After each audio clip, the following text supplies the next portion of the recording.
La démocratie, les droits fondamentaux et le respect de la dignité humaine ont l'immense douleur de vous faire part du décès de l'état de droit en Belgique.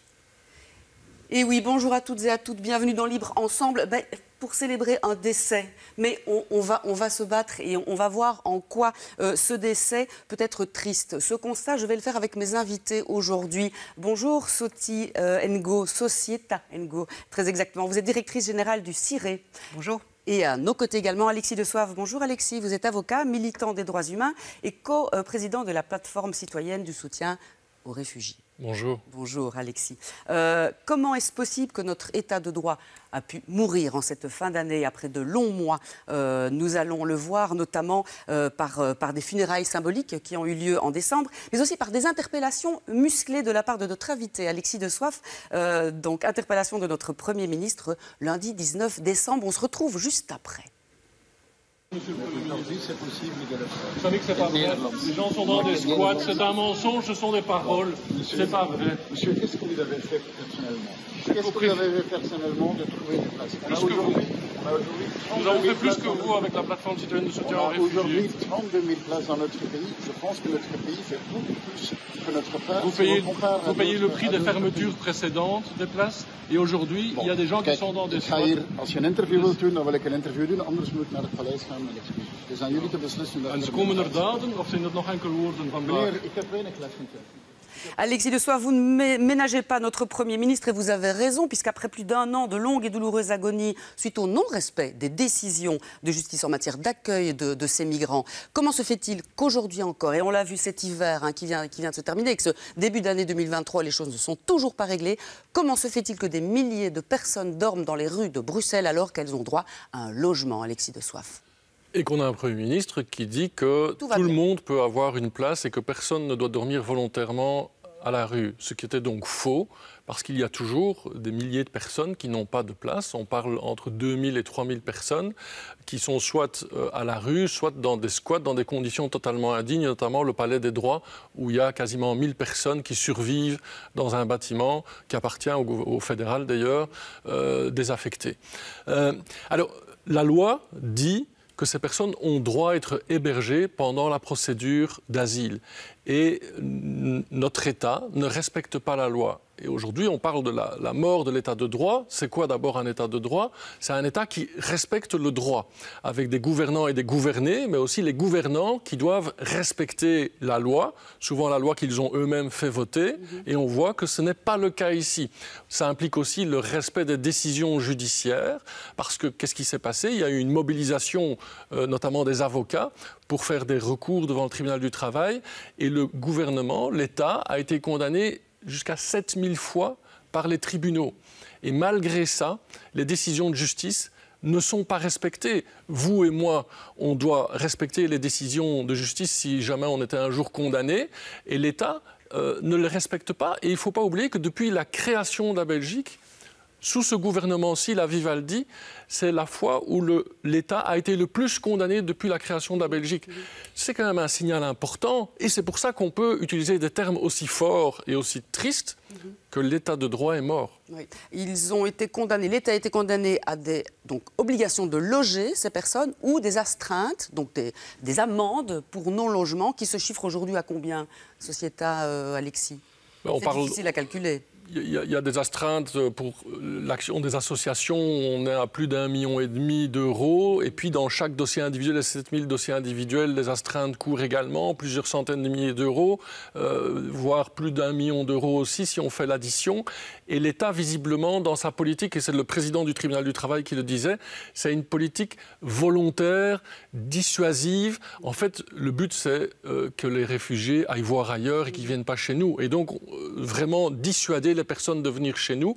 C'est une politique volontaire mise en place par le gouvernement qui, au lieu de respecter les décisions de justice, préfère ne pas respecter et prendre le risque de payer des astreintes avec l'argent du contribuable, des impôts. Et c'est vraiment une mauvaise utilisation des deniers publics parce que ça encombre aussi le tribunal du travail qui est détourné de ses missions premières. Tout le monde travaille dans le vide. Voilà, c'est les avocats dans le cadre du Prodeo. Tout le monde s'en serait bien passé de ce travail, les avocats, les juges. Et à cause de l'inaction du gouvernement, évidemment, dans cette politique dissuasive par rapport aux réfugiés, eh bien, tout le monde en paye le prix.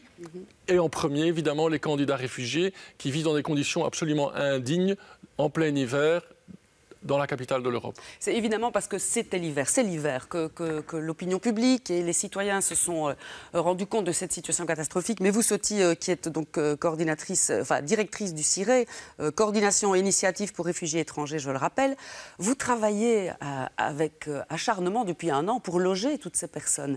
Ça fait plusieurs mois que vous tentez de... Alors, si on entend fait d'asile ou notre Premier ministre, on essaye, on fait tout ce qu'on peut, mais il n'y a plus de place, il n'y a plus de moyens. Est-ce que c'est vrai aujourd'hui? Peut-être qu'il n'y a plus de moyens et plus de place. Non, c'est pas vrai. D'abord, c'est pas vrai. Et puis, c'est un motif qui est invoqué et qui ne correspond pas à la réalité parce que les impasses actuelles sont des toutes petites impasses et surtout des impasses politiques et c'est pas des impasses sur le fond. En fait, créer des places, ça se fait très facilement. Mais il se fait. Et donc, pourquoi on en est aujourd'hui à une situation où depuis 16 mois, ça fait 16 mois que l'État piétine les droits de ces candidats réfugiés en les laissant à la rue. On a vu, au début c'était que des hommes isolés, les autorités se sont dit probablement que ça n'émouverait personne. Et puis on a vu des mineurs, on a vu des familles, on a vu des personnes âgées, des personnes malades aussi être laissées à la rue. Et puis on a vu le gel arriver. Mais donc pourquoi aujourd'hui Fait d'Asile peine réellement à ouvrir des places? C'est parce qu'on impose à Fait d'Asile un seul modèle d'accueil.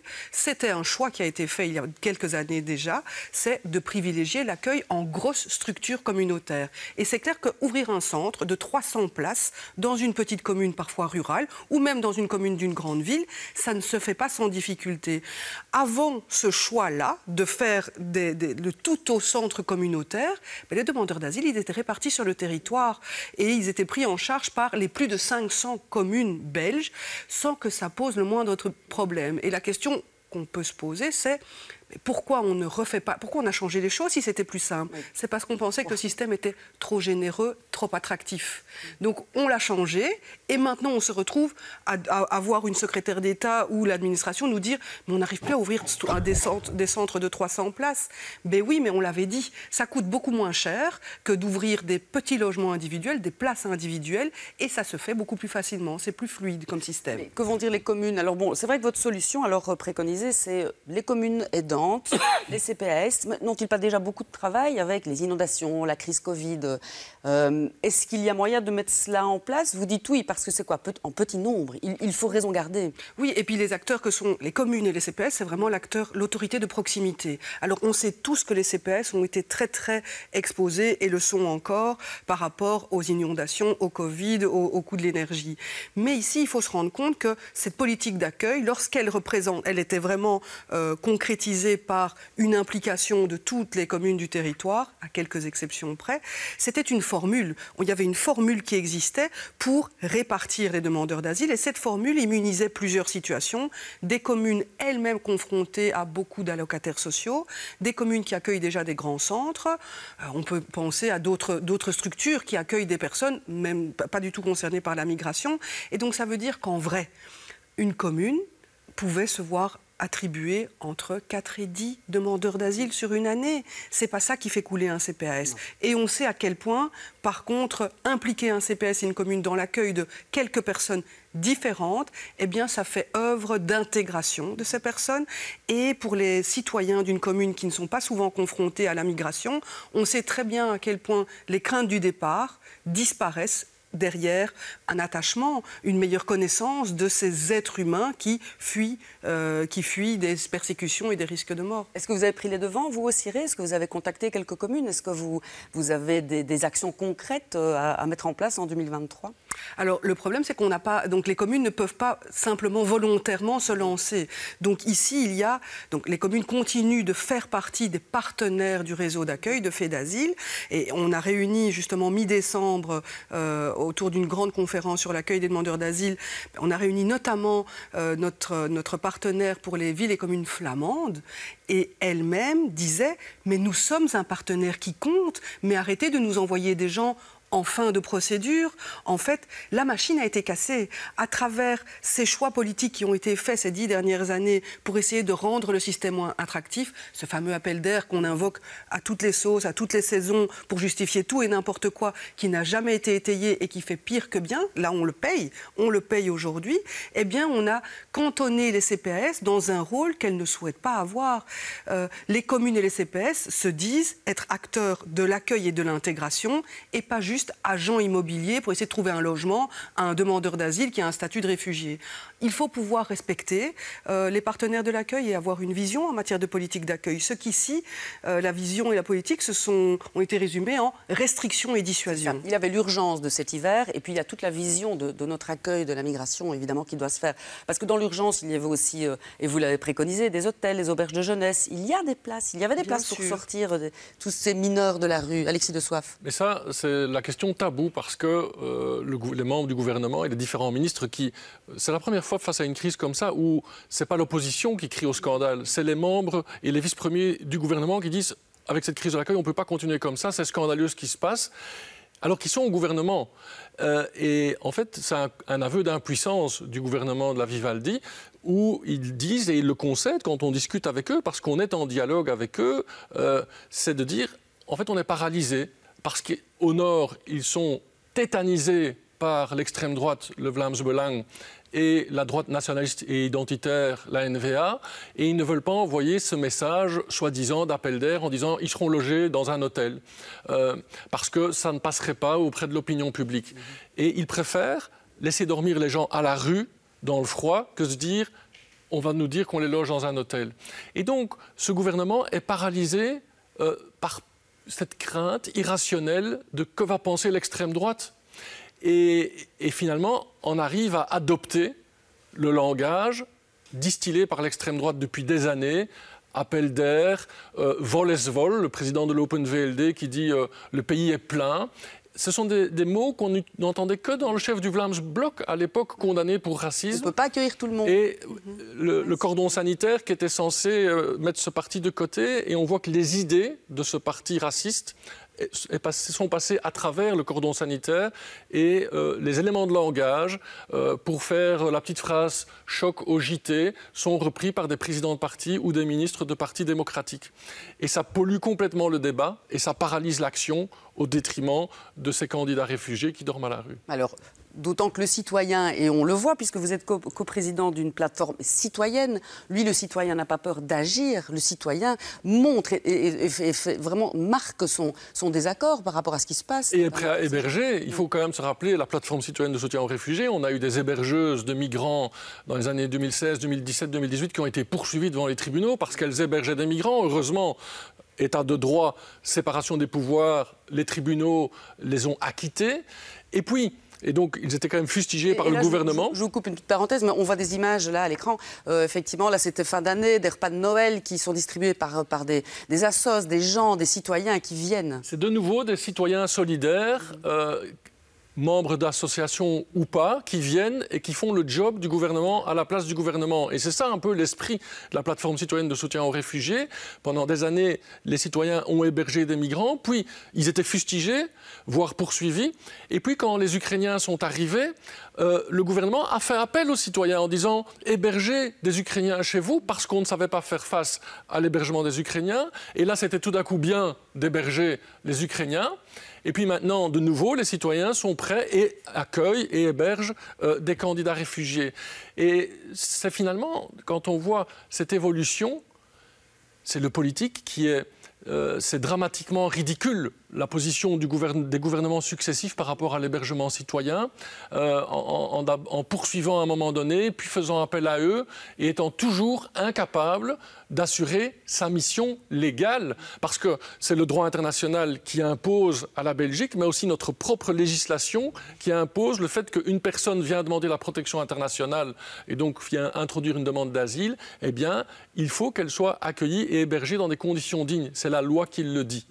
Et le gouvernement gouvernement ne respecte pas cette loi. Vous avez même pu saisir la Cour européenne des droits de l'homme avec l'article 3 qui a légiféré aussi, qui a rendu des avis. Oui, donc elle n'a pas rendu des avis ni légiféré, elle a condamné, parce que c'est la Cour européenne des droits de l'homme qui est chargée de veiller au respect de la Convention européenne des droits de l'homme, l'article 3 qui est violé, et elle a condamné à plus de 200 reprises la Belgique pour violation de la Convention européenne des droits de l'homme. On n'a pas l'habitude de voir un pays condamné si souvent, et je ne comprends pas comment le gouvernement ne s'inquiète pas de l'image internationale de la Belgique, parce que 7000 condamnations nationales, c'est quelque chose, mais plusieurs centaines de condamnations par la Cour européenne des droits de l'homme, notre Cour suprême européenne, qui est chargée de veiller au respect des droits humains, l'image internationale de la Belgique en pâtit. Et souvent, on entend des critiques par rapport à l'état de droit dans des pays européens de l'Union européenne comme la Pologne ou la Hongrie, en disant ces régimes qui sont sur une dérive totalitaire, qui ont abandonné les principes de l'état de droit, la Hongrie de Orban en particulier. Et finalement, avec l'action ici, la non-action du gouvernement et les condamnations de la Cour européenne, on se rend compte que la Belgique, au niveau européen, se classe finalement dans le peloton de pays qu'on fustigeait jusqu'à présent, comme la Pologne et la Hongrie. Mais je ne comprends pas comment ça laisse totalement insensible notre gouvernement d'être dans ce coin-là de la classe. D'autant qu'en Europe, Soty, si on peut reprendre quelques chiffres, la Belgique n'a pas tant accueilli de réfugiés que cela. Il y a des pays limitrophes comme l'Italie, la Grèce. Bien sûr, mais les pays les plus attractifs pour les réfugiés ne sont pas européens. Les pays les plus attractifs, ce sont les pays voisins des zones de conflit. Et donc, les pays européens accueillent des réfugiés et c'est bien normal. La Belgique fait partie quand même des pays qui accueillent grandement les réfugiés, mais c'est bien normal aussi par rapport à la place de la Belgique dans l'Union européenne. Ce n'est pas l'État le plus exposé et surtout, ce n'est pas une situation exceptionnelle. La Belgique a accueilli déjà bien plus que le nombre de personnes à accueillir en 2022. Et quand on entend le Premier ministre nous dire on est plein, ou des présidents de partis nous dire on est plein, on ne peut pas faire mieux, ben, c'est faux, c'est doublement faux, parce qu'on est en train de faire bien plus pour l'accueil des Ukrainiens. Et c'est très bien, on accueille plus de 60 000 Ukrainiens en Belgique, et c'est bien normal. On ne peut pas accueillir au détriment d'autres. Mais comment le fait-on ? En sollicitant les citoyens, ce qui est une bonne chose enfin, mais aussi en mobilisant des hôtels et en mobilisant d'autres sites.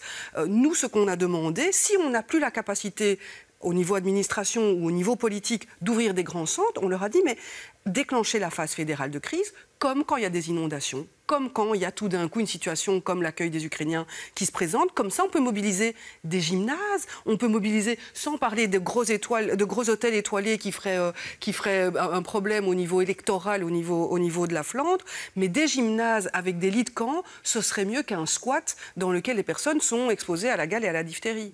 Qu'est-ce qu'on vous rétorque, qu'est-ce qu'on vous répond? Parce que l'hiver n'est pas terminé, on est début décembre, la situation est loin d'être réglée. En fait, ce qu'on nous dit, c'est exactement la même chose que ce qui est dit aussi à la commissaire européenne des droits de l'homme, ce qui est dit à la presse. On fait tout ce qu'on peut.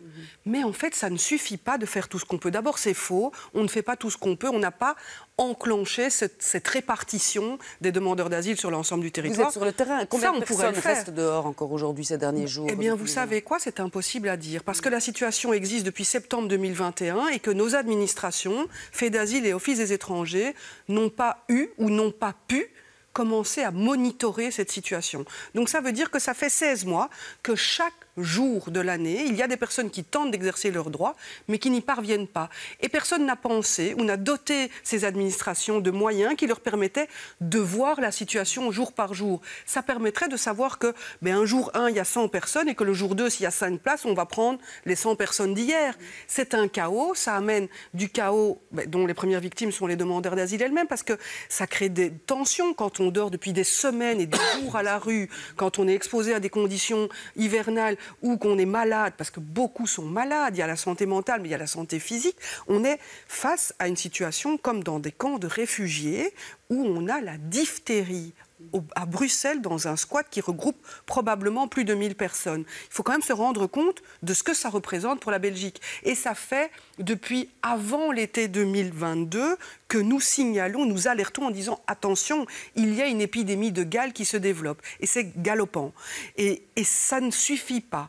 Donc c'est la communication, ce qu'on nous dit, on fait tout ce qu'on peut, c'est pas un choix politique, vraiment c'est embêtant, mais c'est insupportable, intolérable, et c'est le piétinement encore plus de cet état de droit.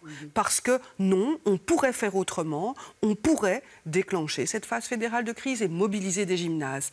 Personne ne commencerait à dire que c'est trop généreux. Et malheureusement, ça paraît trop. Vous le disiez aussi, c'est que le processus de demande, d'analyse de ces demandes d'asile s'est allongé. Et ça aussi, c'est l'État qui a mis en place. Pourquoi est-ce qu'on a allongé? Alors du coup, les gens qui arrivent sont évalués plus longuement, et donc ceux qui ont eu la chance d'avoir une place ne peuvent pas les libérer pour d'autres. C'est ça aussi qui pose problème. C'est la procédure d'asile aussi. Hein. Ici, on a... Quand même, c'est une bonne chose qu'il y a le CGRA, donc le Commissariat général aux réfugiés, aux apatrides, c'est l'instance qui examine les demandes d'asile. Le Commissariat général est indépendant, ce qui est une bonne chose, mais en toute indépendance, il a laissé la durée de la procédure d'asile atteindre des limites inacceptables. Aujourd'hui, ça dépasse une année. Ça dépasse une année, mais hier, quand Kaboul a été repris par les talibans, mais le commissariat général, en toute indépendance, a décidé de geler simplement l'examen des demandes des Afghans. Pourquoi? Pour éviter pour observer. Non, c'est juste pour se dire la situation est changeante. On va se donner le temps de regarder comment ça évolue avant de donner une décision par rapport à ces demandes d'asile. Maintenant, il pourrait dégeler. D'abord, alors ça a été dégelé, mais les Afghans, ça représentait le plus grand groupe de demandeurs d'asile. Et quand on gèle l'examen des demandes d'asile du plus grand groupe, eh bien, on bloque tout le réseau d'accueil. Aussi parce que ces personnes, elles restent dans le réseau d'accueil. Et c'est un problème. Alexis de Soif. Oui, mais le gros argument, c'est dire, et on a encore entendu le Premier ministre dire, c'est une situation exceptionnelle. Et en fait, avec un peu de recul, on voit que ce n'est pas vrai. Il y a eu la guerre des Balkans, fin des années 90, début des années 2000, avec des arrivées en nombre plus important qu'aujourd'hui. Il y a eu le conflit syrien, donc il y a le problème, la guerre en Ukraine. Donc ce qu'on paye aujourd'hui vraiment, c'est cette politique de réduction de places d'accueil au moment d'accalmie géopolitique. Et puis on feint de ne pas voir arriver la crise suivante et le conflit suivant, dont on a parfois aussi des responsabilités dans la situation géopolitique internationale. Et on dit « Ah, la situation est exceptionnelle ». Mais quand on voit au niveau des chiffres bruts, ce n'est pas du tout le cas. Et donc, un pays comme la Belgique doit pouvoir en faire sa part par rapport à des pays comme la Grèce, l'Italie ou l'Espagne qui sont en première ligne. Il y a un accord de Dublin qui nous impose à aider aussi les pays qui sont chargés d'accueillir ces réfugiés. Oui, et donc il faut une répartition et la Belgique doit en faire sa part et on a la capacité à le faire. Et l'histoire a montré, notamment par exemple dans le conflit syrien, que des pays comme l'Allemagne ont fait des efforts gigantesques qui globalement se sont bien passés parce qu'il y a aussi des besoins de migration, des besoins de main-d'œuvre. Ce serait le sujet pour une autre émission. Mais donc, cette réaction très fermée par rapport à toute forme de migration pour des raisons parfois populistes et électoralistes, finalement, coûte très cher à l'État et hypothèque aussi l'avenir où on va devoir se poser la question de faire venir de la main-d'œuvre pour occuper les postes vacants. Et donc, il n'y a aucune vision à long terme tellement que les décideurs politiques sont paralysés. Et on ne se rend pas compte des dégâts que cela fait sur notre société de ne pas respecter les décisions de justice et de piétiner l'état de droit. J'y reviens, dans la mesure où un gouvernement suivant, on ne pourra pas lui faire la leçon de ne pas lui respecter la séparation des pouvoirs, parce que l'état de droit, les composants de l'état de droit, c'est aussi la séparation des pouvoirs, où on a le Parlement, le pouvoir législatif qui contrôle le pouvoir exécutif, et puis le pouvoir judiciaire qui applique les lois, et le gouvernement, l'exécutif qui doit respecter les décisions du pouvoir judiciaire, et on voit qu'avec un gouvernement du centre, démocratique, tout ça n'est plus respecté. Si demain, des partis de droite nationalistes reviennent au pouvoir, on va leur faire la leçon comment, quand ils ne vont pas respecter l'état de droit? Parce qu'on a eu ce gouvernement-ci qui a abîmé notre État. Et j'aimerais citer l'ancien président de la Cour de cassation, qui n'est pas un gauchiste révolutionnaire, Jean Decotte, qui, il y a 5-6 ans, a dénoncé ce qui allait arriver avec l'exécutif, le gouvernement qui sous-finançait le pouvoir judiciaire et qui a dit si on a un gouvernement qui ne respecte plus l'état de droit, on glisse vers un état voyou. Et c'est lui qui a utilisé ce terme de état voyou parce qu'on est sur la pente descendante où on peut utiliser le terme état voyou qu'on utilise souvent pour l'étranger, pour des états étrangers. Et ici, le président de la Cour de cassation qui dit « c'est ça le danger qui nous guette ». Eh bien, aujourd'hui, on peut regretter qu'on est arrivé à ce stade-ci et c'est au détriment de femmes et d'hommes qui sont obligés à cause de ça de dormir soit à la rue, soit dans des squats, dans des conditions totalement indignes. Et pour bien faire comprendre, nous, citoyens, devons plus craindre à cette faillite de l'état de droit, car c'est la faillite de nos démocraties, on est d'accord, que l'arrivée, même massive, mais massive, entendons-nous, de quelques réfugiés qui pourraient prendre notre boulot, profiter du CPAS, que sais-je. Donc c'est pour ça que vous vous battez, Soty et Alexis, c'est pour vraiment faire réagir le citoyen et tout un chacun. Mais oui, parce que comme Alexis le dit, il y a la loi. Ici, c'est la loi qui organise l'accueil des réfugiés en Belgique. Mais en fait, à partir du moment où l'autorité elle-même ne respecte pas sa propre loi, mais qu'est-ce qu'on vous dira demain quand vous brûlerez un feu rouge? Je ne paye pas mon amende. Et si vous ne payez pas votre amende? En fait, quand l'autorité ne respecte pas les décisions de justice, en principe, on rappelle l'autorité à l'ordre et tout va bien. Ici, ça fait des mois que l'autorité nous dit on ferait bien différemment, mais ça n'est pas possible. Et en disant ça n'est pas possible, elle détruit toute la légitime confiance que les citoyens doivent pouvoir avoir dans la justice. Alors j'allais le dire, parce qu'il reste 1 minute 30, 2 minutes. Avez-vous confiance, Soty, Alexis? Donc il faut informer, on le fait là en ce moment. Il faut descendre dans la rue, l'étape suivante, qu'allons-nous faire? Dénoncer. Il faut comprendre et s'insurger. D'autres ont dit il faut s'indigner de cette situation, mais il faut s'en inquiéter aussi. S'indigner et s'en inquiéter parce qu'il y a des lignes rouges qui sont franchies pour l'instant. Alexis? Quand les gouvernants ne respectent plus leurs propres lois ni les décisions de justice, c'est une dérive totalitaire. Et donc effectivement, il faut une mobilisation générale de la société civile, des citoyens, pour dire pas touche à notre état de droit. Et c'est un message envoyé à la classe politique, qui en est consciente. Ils sont eux-mêmes désemparés. Alors soit ils ne savent pas assumer leur job et qu'ils changent de job, mais je pense que ça va être un enjeu réel pour les élections en 2024. On nous annonce une grande année électorale. C'est les engagements des candidats aux élections de respecter l'état de droit, parce que nous sommes en démocratie et c'est la démocratie qui est en jeu.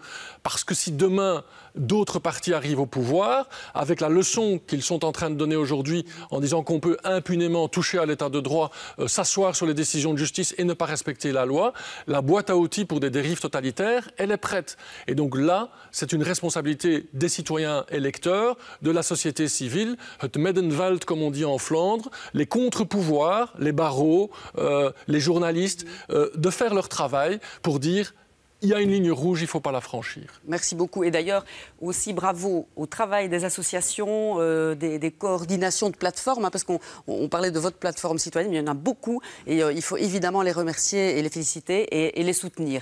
Merci Soty Ngo. Et bon travail en 2023. L'année commence. On va d'ailleurs souhaiter bonne année à tout un chacun pour rendre un peu d'espoir et ne pas baisser les bras. Le combat continue. Merci Alexis de Soif. Merci. Merci Soty Ngo. Merci. Merci à tous d'avoir choisi de nous suivre aujourd'hui. Et rendez-vous la semaine prochaine pour cette nouvelle année de Rendez-vous de la laïcité. À très bientôt.